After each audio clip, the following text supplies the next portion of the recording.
সুবহানাল্লাযী আসরা বিআবদিহি লাইলাম মিনাল মাসজিদিল হারাম ইলাল মাসজিদিল আকসা। কি বলেছেন? বিআবদিহি। যখন মেরাজের বর্ণনা রব্বুল আলামিন কোরআনে কারিমে দিচ্ছেন, তখন যে নামটা দিয়ে উপাধি দিয়ে ওনাকে ভূষিত করেছেন সেটা হলো বিআবদিহি, তার দাসকে, তার গোলামকে, তার সবচেয়ে কাছের বান্দাকে। মসজিদে হারাম থেকে মসজিদে আকসা পর্যন্ত রাত্রিকালীন ভ্রমণ করিয়েছেন। হুজুর, তাইলে উপরে যখন গেছে ওটা কি রাত ছিল না?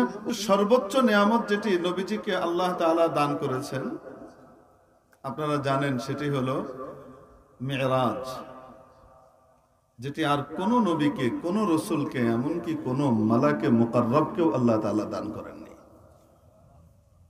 কোন ফেরেশতাকেও এত নিকটে যাবার মতো সুযোগ দেননি। মক্কা মুকাররমা থেকে, মসজিদে হারাম থেকে, মসজিদে হারাম দ্বারা মুরাদ হলো বাইতুল্লাহ।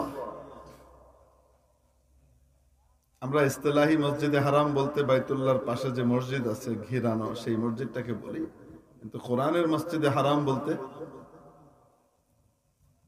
বাইতুল্লাহ।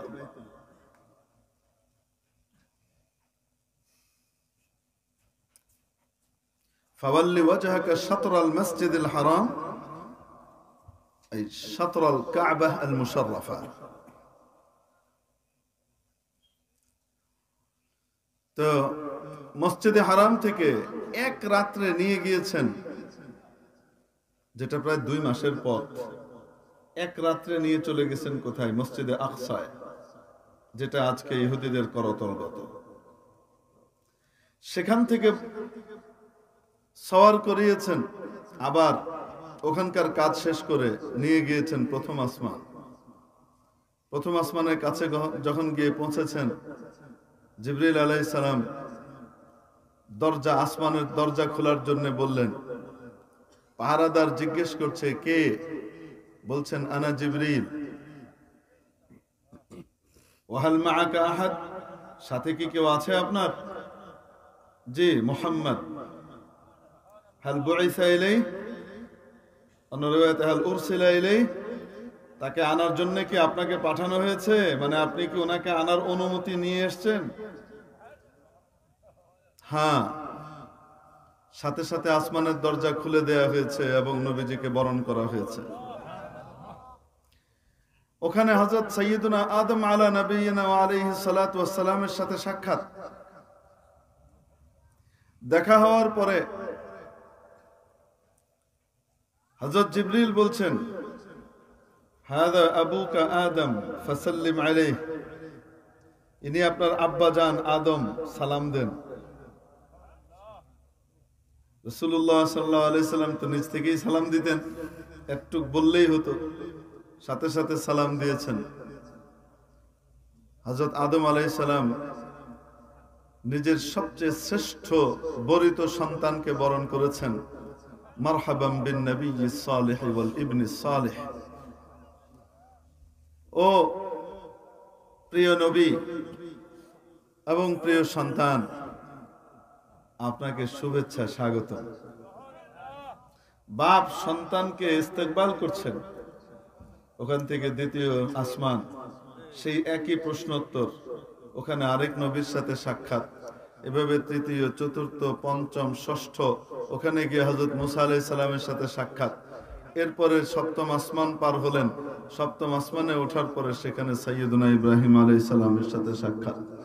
এরপরে আরো উপরে গেলেন, আল্লাহু আকবার, সিদরাতুল মুনতাহা পর্যন্ত পৌঁছলেন। এবার বাহন বদল হলো, কারণ জগৎ ভিন্নটা শুরু হচ্ছে। যে বাহন এতক্ষণ ছিল, সেই বাহনের যে গতি সম্পন্ন কল্পনা করতে পারবেন না। রাসূল সাল্লাল্লাহু আলাইহি সাল্লাম বলেন, তার কদম গিয়ে পড়ে মুনতাহা নজরি, তার দৃষ্টির শেষ সীমা যেখানে, তার কদম গিয়ে ওখানে পড়ে এক এক লাফে। এত দ্রুত গতিতে যায়। এবার নতুন বাহন, যে বাহন উপর থেকে এসেছে, এর নাম রফরফ। বোরাক চেঞ্জ হয়ে গেল, রফরফে উঠলেন। রওনা হবেন, জিবরিল আলাইহিস সালামকে বলছেন চলেন। জিবরিল আলাইহিস সালাম বলেন না, আপনি যান। কেন? এতক্ষণ যেটা দিলাম এটা বুখারী, নাসাই বিভিন্ন কিতাবের বর্ণনা, এটা অন্য কিতাবের বর্ণনায় আসছে এখন ইজাফা। চলেন না, অনুমতি নাই, ক্ষমতা নাই। কি হয়েছে? কি হয়েছে বুঝবার জন্য মনে রাখবেন, হযরত জিবরিল আলাইহিস সালামকে আল্লাহ তাআলা 600টা ডানা দান করেছেন। কয়শো ডানা? 600 ডানা। তার ভিতরে এক একটা ডানা কত বড়।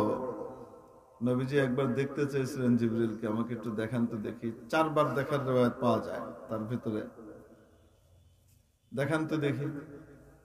প্রথমবার যখন বলেছেন তখন বলেছেন যে আপনি সহ্য করতে পারবেন না, ভয় পাবেন।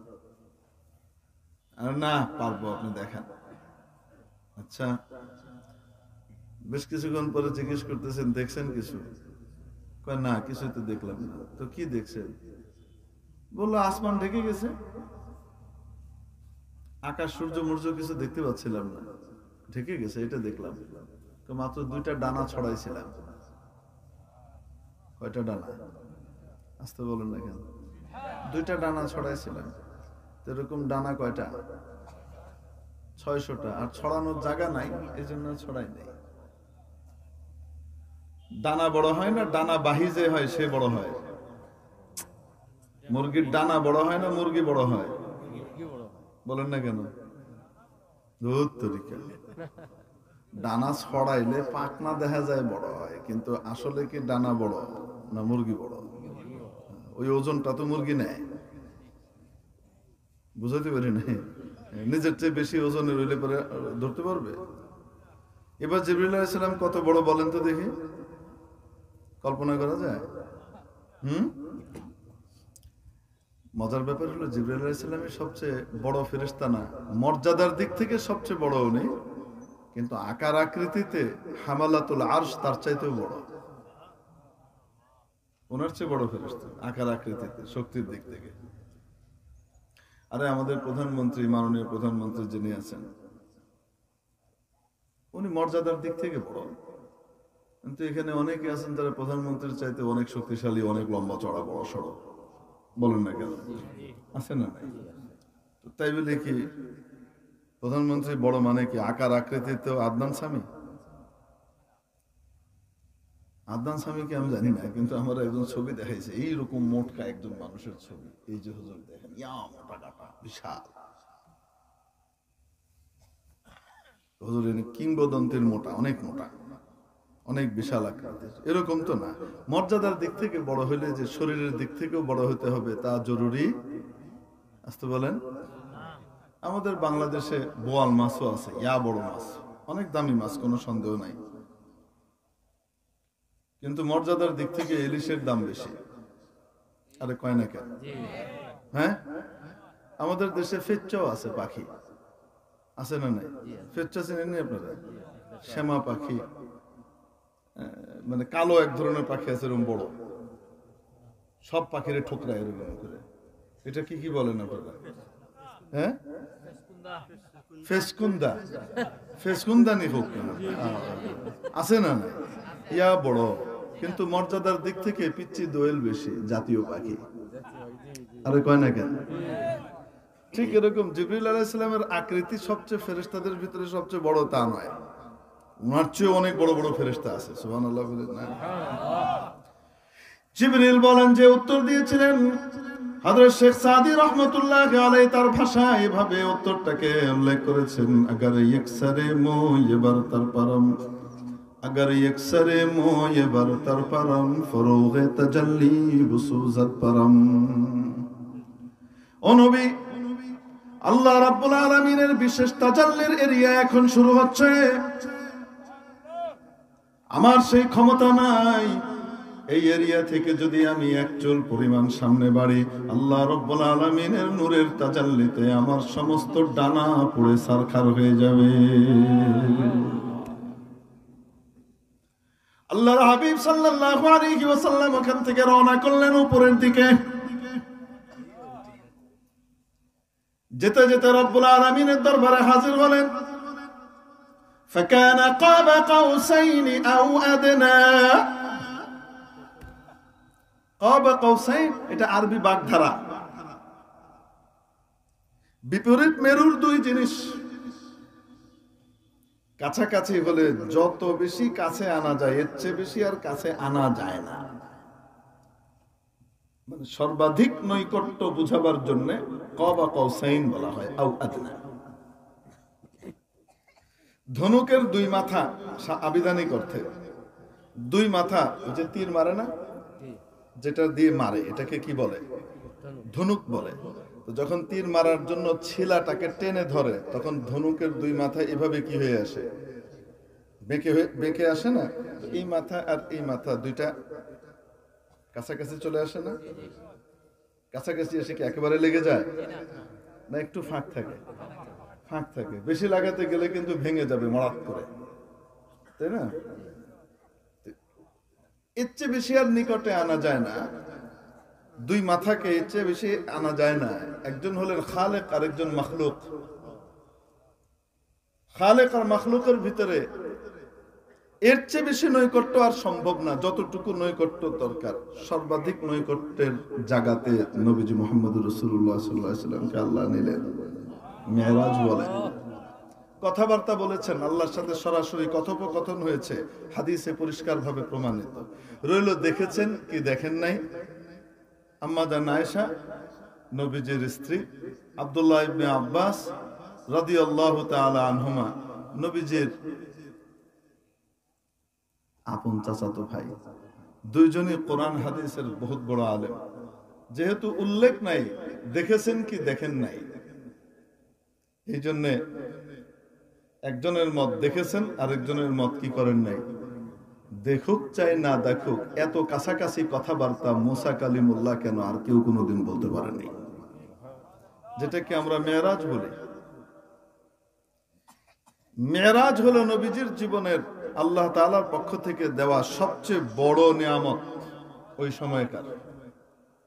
এই নিয়ামত দানের কথা যখন আল্লাহ তাআলা উল্লেখ করেছেন, তখন বলেন নাই সুবহানাল্লাযী আসরা বিরাসূলিহি আসরা বিহাবিবিহি আসরা বিনবিয়িহি, এরকম বলেছেন?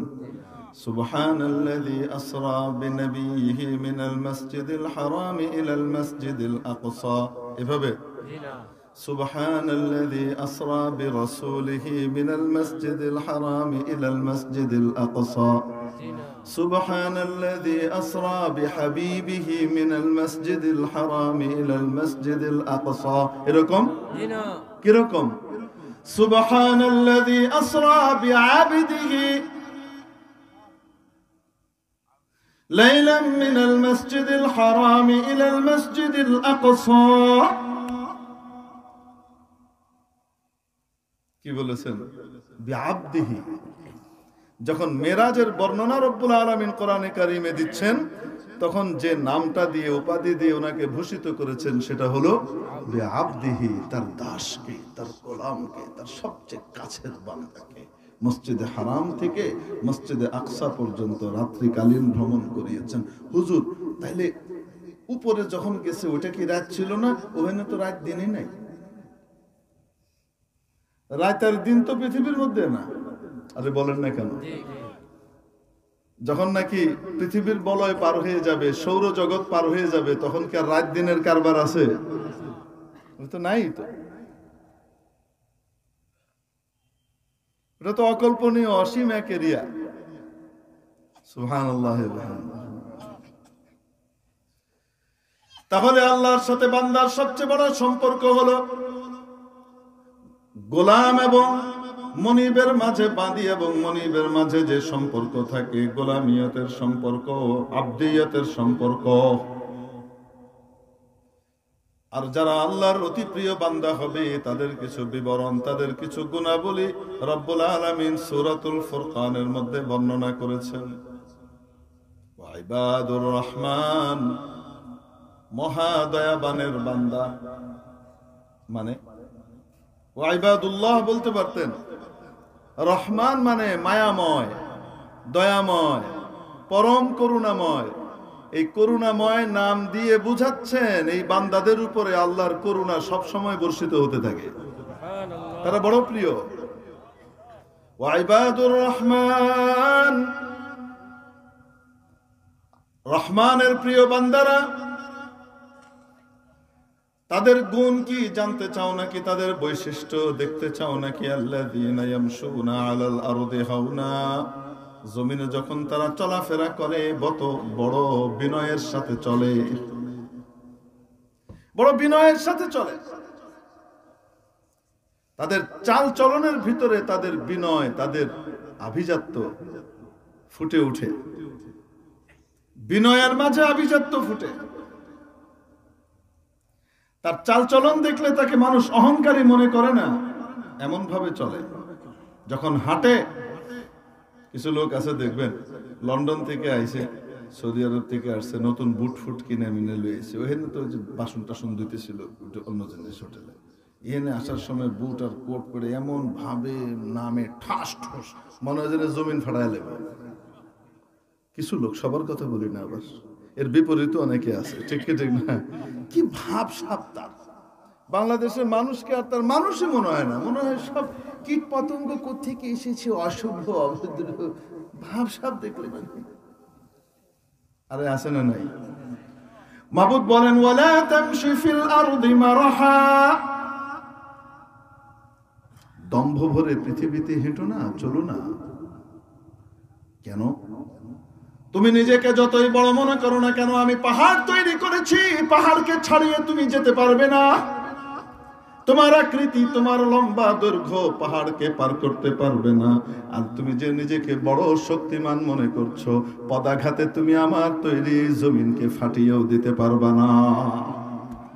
ইন্নাকা লান তাখরিকাল আরদা ওয়া লান তাবলুগাল জিবালা তুলা, তুমি পায়ের বাড়িতে বুটের আঘাতে আমার জমিন ফাটাইতে পারবা না। তুমি নিজের কি ভাবসা বলা মনে করো? আর এত লম্বাও তুমি হয়ে যাও না, এত বিশাল হয়ে যাও না যে আমার পাহাড়কে ছাড়াই যাবে। তো তুমি কিসের কি? তোমার চেয়ে কত বড় সৃষ্টি তৈরি করে রেখেছিল, দেখো না, কিসের অহংকার করো? এক বুজুর্গ যাচ্ছেন রাস্তা দিয়ে, পাশ দিয়ে শাহজাদা যায়। কি যায়? শাহজাদা। শাহজাদা যেখান দিয়ে যাচ্ছে তার সাথে চামচ বাহিনী আছে, বুঝেন তো, চামচা চামচ বাহিনী আছে। তো তারা তো হুম হুম করতে থাকে, সবাই তাকিয়ে আছে, বাপরে বাপ শাহজাদা যায়। বুজুর্গের তো শাহজাদার কাছে কোনো লেনা দেনা নাই। লেনা দেনা কার সাথে? না বস্তার বরসওয়ারম, না বস্তার জের বারম, না খুদা বন্দে রাইয়াত, না গোলামে শাহরে ইয়ারম। এই হলো হালত। মা হেছে না দারে মোগামে হেছে না দারে, মা হেছে না দারে মোগামে হেছে না দারে, দস্তার না দারে মোগামে পেছে না দারে। আরে পাগড়ি নাই, ফ্যাসের চিন্তা কিসের? মাখলুকের সাথে কোনো সম্পর্কই নাই, তো তাহলে তার সাথে এত দেখাশোনার কি বিষয় আছে? কিছুই নাই। উনি ওনার মতো চলছেন। এই বেটা মনে করেছে বড় অহংকারী এই হুজুর, আমাকে দেখে সালাম দিল না। কিছু লোক আছে সালামের অপেক্ষায় থাকে, ইমাম সাহেব তাকে সালাম দিবে, হুজুর সালাম দিলেন না জি। বাবা, আপনার ছাত্ররা সালাম দেয় না। বাবা, ছাত্রর পায়ের নিচে ফেরেশতা পর বিছাই দিচ্ছে, আপনার পায়ের নিচে কেডা বিছাইছে? আপনি আশায় বয়ে রয়েছেন যে ছাত্র সালাম দেবে। আপনার তো উচিত ছিল ছাত্র তালেবে ইলমকে দেখে আগে সালাম দেওয়া, ঠিক কি ঠিক না? কিন্তু আপনি মর্যাদাই বুঝলেন না তার। এরকম কিছু মানুষ আছে সালামের জন্য বয়ে থাকে, আমাদের কি দিবে? সালাম দেবে, কয় না কেন? তো শাহজাদা সাহেব সালাম পেয়ে অভ্যস্ত, তো এখন সে দেখছে যে হুজুর চলে যাচ্ছে, আমার দিকে ফিরেও তাকাচ্ছে না। যেহেতু দেখেই নাই তো সালাম কি? এই হুজুর দাঁড়ান, আতারিফুনি, চেনেন আপনি আমি কে? তো হুজুর উত্তর দিয়েছেন, হুজুর বুঝে ফেলেছেন যে সমস্যা আছে। কি আছে? সমস্যা আছে। হ্যাঁ চিনি তো। কে বলেন? খুলিকতা মিন নুতফা, নাপাক বীর্যের ফোঁটা থেকে তৈরি হয়েছেন। আপনার অস্তিত্ব হলো তার, আপনার আগে ছিল নাপাক বীর্যের ফোঁটা, আর এখন তাহমিলুল আযিরা, 1.5-2 কেজি পায়খানা পেশাবের ট্যাঙ্কি, পেটের ভিতরে কিছু গুমত নিয়ে হাঁটতেছেন, এই তো। আর মৃত্যুর পরে উকলাতুদ দুদা, মৃত্যুর পরে কবরের ভিতরে কীট পতঙ্গের খোরাক হবে, এই তো। চিনবো না কেন আপনাকে? সাইজটা ঠিক মতো হয়েছে না হয়নি? বলেন না কেন? তাহলে বোঝা গেল দুনিয়ার বৃত্ত বৈভব ক্ষমতা অন্য কিছু দিয়ে মানুষের মর্যাদা বাড়ে না। মানুষের মর্যাদা বাড়ে মানবতা মনুষ্যত্বের মাধ্যমে। মানবতা মনুষ্যত্ব আসে মাওলা পাকের গোলামির মাধ্যমে। وعباد الرحمن الذين يمشون على الأرض هونا, রহমানের প্রিয় বান্দারা যারা জমিনের উপরে যখন চলে বড় বিনয়ের সাথে চলে, নম্রতার সাথে চলে, তাদের চাল চলনের ভিতরে নম্রতার ভাব ফুটে ওঠে। মুরব্বীদেরকে দেখলে সম্মান করে, সমবয়সীদের ইজ্জত করে, ছোটদেরকে স্নেহ করে, ঠিক কি ঠিক না? তুচ্ছতা ছিল করে না। এটা হলো আল্লাহ ওয়ালাদের প্রথম সিফত। আল্লাহ তাআলা বর্ণনা করেছেন, বাহ্যিক ভাবে তুমি নিজেকে বিনয়ী বানাও, মাখলুকের সাথে তোমার সম্পর্ক বিনয়ের সম্পর্ক হোক। وَإِذَا خَاطَبَهُمُ الْجَاهِلُونَ, আর এরকম নরম লোক হলে হয় কি, মানুষ পাড়াইতে চায়। তুমি এত উঁচু হইও না, গাছকে বলতেছে, তুমি এত উঁচু গাছ হইও না যে ঝড়ের বাড়িতে তোমাকে কাট করে ফেলে দেয়। আর এত ছোট হইও না যে ছাগল কামড়ায় মেরে ফেলায়। বুঝেন না কেন? তো যখন মানুষ একটু বিনয়ী হয় তখন অনেকেই ঘাড়ে চড়তে চায়, পাত্তা দিবার চায় না। আছে না নাই? পাত্তা দিতে চায় না, অহেতুক খামাখা তর্ক করতে থাকে, এসে যাতা বলে। দিনের দায়িত্ব যখন কেউ পালন করতে যাবে তখন মানুষ তাকে যাতা বলবে। সকলের প্রিয় পাত্র হবে না। কাফের, মুশরিক, মুসলমান এবং বেঈমান সকলের কাছে প্রিয় হয় মুনাফিক। সবার কাছে প্রিয় কে? মুনাফিক। কেন? সে যেহেনে যা হেনে হেডা কয়। বুঝেন নাই মনে হয়? যে যেটাতে খুশি হবে এটা কয়, সত্য করার দরকার নাই। আর যারা দ্বীনের দায়িত্ব ঠিকমতো পালন করবে সবসময় সকলকে খুশি করতে পারবে না। কেউ খুশি হবে তো কেউ নাখুশ হবে। তার সামনে থাকে লা ইয়াখাফুনা লাউমাতা লাইম, কে কি বললো তার পরোয়া নাই। আমাকে তো ভালোবাসতে হবে কাকে? উনাকে খুশি করতে হবে। এজন্য কথা তিতা হোক চাই মিঠা হোক, দুইটাই সে বলে। দিনের দায়িত্ব যখন সঠিকভাবে কেউ পালন করতে যাবে সকলে তার উপরে খুশি হবে না, বিভিন্ন রকমের খোঁচা মারবে। মারে নাই মনে হয়? নবীজিকে 3 বছর জেল খাটিয়েছে। কয় বছর? সপরিবারে, সবংশে। নবীজির পুরো পরিবার, পুরো ফ্যামিলি, শুধু তাই না, আত্মীয় স্বজন যারা মুসলমান হয় নাই কিন্তু নবীর আত্মীয়, তাদেরকে সুদ্ধা জেল খাটাইছে 3 বছর। কয় বছর? এমন 3 বছরের জেলখানা। আর বয়কট, ওখানে কোনো খাদ্য দ্রব্য আনা নেওয়ারও কোনো অনুমতি নাই। গাছের পাতা খেতে হয়েছে তখন ওনাদেরকে, বকরির লাদির মতো মল হয়ে গিয়েছিল, এমন জেলে পাঠিয়েছে। শিয়াবে আবি তালিব এখনো আছে। মক্কা শরীফ গেলে আল্লাহ তৌফিক দিলে গিয়ে দেখে এসেন ওই জায়গা। নবীজিকে যেখানে জেলখানায় পাঠিয়ে রেখেছিল 3 বছর। কয় বছর? 3 বছর।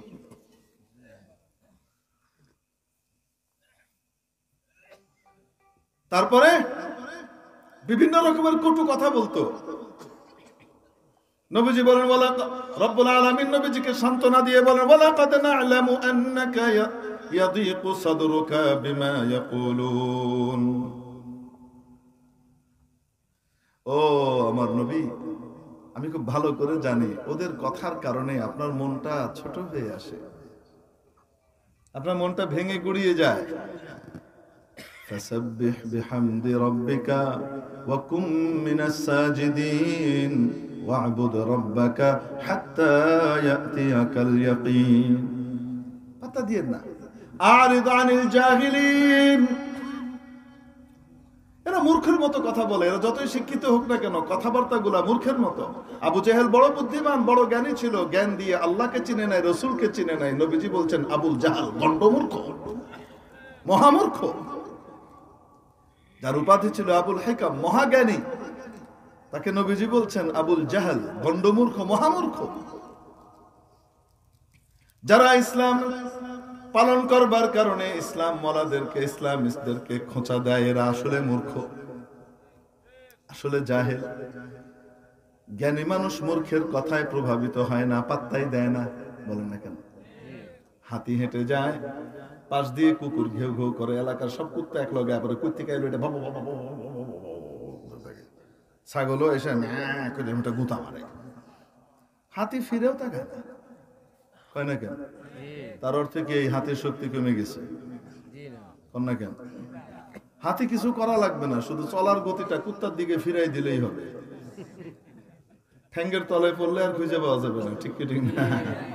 বেশকি মারানোর সময় পাওয়া, কিন্তু ফিরেও তাকায় না কেন? দূর, এদের কথা শোনার সময় আছে নাকি? বুঝেন নাই মনে হয়। রব্বুল আলামিন সান্ত্বনা দিয়ে বলেন নবীজিকে, আরিদ আনিল জাহিলিন। ও নবী, এই জাহেল আর মূর্খরা যা কয় না, এগুলা থেকে আপনি মুখ ফিরিয়ে রাখেন, পাত্তাই দিয়ে না কি কইল। আপনি আপনার কাজ করেন। আপনি বড় দামি কাজ নিয়ে আসছেন, ওদের এই সমস্ত কথার জবাব দিতে গেলে, কথা বলতে গেলে আপনার কাজে ব্যাঘাত ঘটবে, বাদ দেন এগুলা। আর আমি তো জানি আপনার মনটা ছোট হয়ে আসে, আমি তো আছি আপনার সাথে। রব্বুল আলামিন ইবাদুর রহমানের পরিচয় দিচ্ছেন, ওয়া ইবাদুর রহমানিল্লাযীনা ইয়ামশুনা আলাল আরদি হাওনা ওয়া ইযা খাতাবাহুমুল জাহিলুনা ক্বালু সালামা। জাহেলরা যখন খোঁচা মারে, বিভিন্ন রকমের কথা বলে, কটূক্তি করে, কষ্ট দেয়, তারা বলে সালাম সালাম, শান্তি চাই, শান্তি। ঠিক আছে, ঠিক আছে, ঠিক আছে, ঠিক আছে ভাই, আপনি যেটা বলেছেন ওকে ঠিক আছে। এই ঠিক আছে মানে আমি উল্টা বললেও সেটা ঠিক আছে? হ্যাঁ ভাই, আপনি উল্টা বললেও ঠিক আছে, ঠিক আছে। তাও ভাই আপনি ভালো থাকেন, আমি যাই। বুঝেন নাই মনে হয়? আল্লাহর প্রিয় বান্দারা বোকাদের সাথে তর্কে লিপ্ত হয় না, তারা নিজেদের ইজ্জত বাঁচায়, তারা নিজেরা নিজের কাজে ব্যস্ত হয়। বুঝতে পারি নাই? হাদিস শরীফের মধ্যে আসে, ইমাম আবু দাউদ রহমতুল্লাহ আলাইহ, ইমাম আবু দাউদ রহমতুল্লাহ আলাইহ আবু দাউদ কিতাব, যেটা সুনানু আবি দাউদ, এই কিতাবটা রচনা করেছেন 6 লক্ষ হাদিসের ভিতরে বাছাই করে। কয় লক্ষ? তারপরে নিজেই বলেন এই 6 লক্ষের মধ্যে বাছাই করে আমি এই কিতাবটা রচনা করেছি। আর এই কিতাবের ভিতরে 4খানা হাদিস এমন আছে, এই 4খানা হাদিসের উপর যদি কেউ আমল করে, তাহলে যেন আমার গোটা কিতাবের উপরে আমল করলো, 6 লাখ হাদিসের উপরে আমল করলো। মানে এক একটা হাদিসের উপরে আমল যেন 1.5 লাখ হাদিসের উপরে আমলের সমতুল্য। যে 4টা হাদিসের কথা বলেছেন, তার ভিতরে একটা হলো মিন হুসনি ইসলামিল মারই তারকুহু মা লা ইয়ানি। একজন ভালো মুসলমানের কাজ হলো যা তার সাথে সংশ্লিষ্ট নয় সে বিষয়ে সে নাক গলাবে না, যেটার সাথে তার দিন দুনিয়া কোনোটার সম্পর্ক নাই, না তার ভিতরে তার দ্বীনি লাভ আছে ধর্মীয়, না দুনিয়াবি লাভ আছে, এরকম বস্তু থেকে নিজেকে কি করা? দূরে সরিয়ে রাখা। وَإِذَا خَاطَبَهُمُ الْجَاهِلُونَ قَالُوا سَلَامًا। জাহেলরা কিছু বলছে, হুজুর বড় ডিগ্রিধারী তো উনি, ডিগ্রিধারী কিন্তু কোরআন সুন্নাহর দৃষ্টিতে জাহেল, কারণ আচরণটা জাহেলের মতো। ইউসুফ আলাইহিস সালামের 10 ভাই কেমন জ্ঞানী, মহাজ্ঞানী ছিল এক একজন, অনেক বড় বড় জ্ঞানী ছিলেন, এক একজন অনেক বড় জ্ঞানী ছিলেন। কিন্তু ইউসুফ আলাইহিস সালামকে আপন ভাইকে নিয়ে ধরে কি করেছে? কুয়ার ভিতরে ফেলে দিয়েছে। এটা কি জ্ঞানীর কাজ না মূর্খের কাজ? এই জন্য হযরত ইউসুফ আলাইহিস সালামের সাথে পরবর্তীতে যখন দেখা হয়েছে, ইউসুফ আলাইহিস সালাম তখন বাদশা, তখন ইউসুফ আলাইহিস সালাম তাদেরকে কি বলেছিলেন? হাল আলিমতুম মা ফাআলতুম বিইউসুফ ওয়া আখিহি ইয আনতুম জাহিলুন। যখন তোমরা মূর্খ ছিলে তখন ইউসুফ এবং তার ভাইয়ের সাথে কি আচরণ করেছিলে তোমার মনে আছে? ওরা তো মহাজ্ঞানী, তাও মূর্খ কেন বলছে? আচরণের কারণে মূর্খ বলছে, ঠিক কিনা? তো এই গুণগুলো আমরা অর্জন করতে পারবো না ইনশাআল্লাহ? সামনে আরো অনেক আছে, বড় বড় উলামায়ে কেরাম বড় বড় গুরুত্বপূর্ণ আলোচনা করবেন। আল্লাহ তাআলা আমাদেরকে আল্লাহর প্রিয় বান্দা হবার তৌফিক দান করেন, সেই বৈশিষ্ট্যগুলো অর্জনের তৌফিক দান করেন। ওয়া আখিরু দাওয়ানা আলহামদুলিল্লাহি রাব্বিল আলামিন। আসসালামু আলাইকুম ওয়া রাহমাতুল্লাহি ওয়া বারাকাতুহু।